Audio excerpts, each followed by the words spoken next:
Автобуските постојки со граѓани, но не и приватни автобуси. Револтот голем, чекањето превоз уште поголемо. Со часови во надеж дека некој конечно ќе застане на станица. Некои општини одсечени од градот, граѓаните бесни за состојбата со јавниот превоз. Па кога идат, кога не? Нема. Колку време ќе чекате? Па да, по саат и пол нема. Излегувам пред време, 1 саат, за да можам да стигнам, ама и нема да стигнам на работа. Приватните автобуси не возат. Па нема автобуси, бе, се жалиме, стално се жалиме. Идиме пешки на работа, ние од шутка правевме протест од градоначалникот, ама нема ич. Чекаме автобуса, ама нема ни еден автобус. Ни приватен, ни држава? Ни приватен, ни држава. Не чекам. Да, одиме со такса, нема некои пари, нема. И затоа се чекаме тука. Сега ќе чекаме 1 сат. И затоа. Секој ден вака или? Да, секој ден. Секој ден е така. Проблемот во тоа што ги паркираа своите возила, приватните превозници го лоцираат во раководството на јавното сообраќајно предпријатие кој тврдат дека им должи над 150 милиони денари. Пари не исплатени од месец декември. Тврдат штом легнат парите на сметка, веднаш ќе почнат со работа. Не сме виновни ние, виновен е ЈСП затоа што не ни ги уплаќа средствата.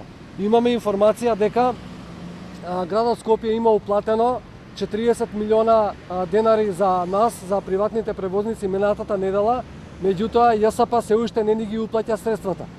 Ние ги чекаме тие пари, нека ни ги уплатат и веднаш ние ќе ги вклучиме автобусите за да не чекаат граѓаните на овие пеколни температури.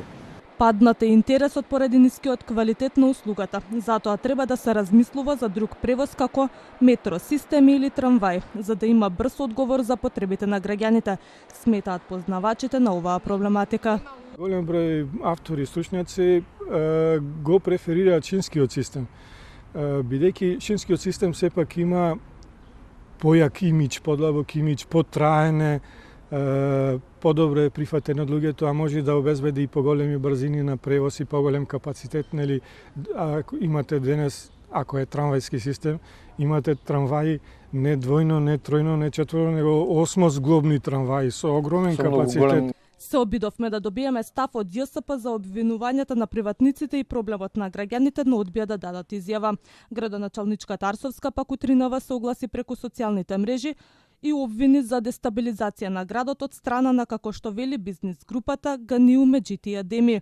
Додава дека против неа е подготвен план кој првично предвидува дестабилизација на состојбата со превозот, потоа на состојбата со комунална хигиена со цел да се предизвика хаос, дефокус на јавноста и политичка манипулација за спас на милионските бизнис интереси. Ова не е прв пат приватните превозници да престанат со работа поради неисплатени средства.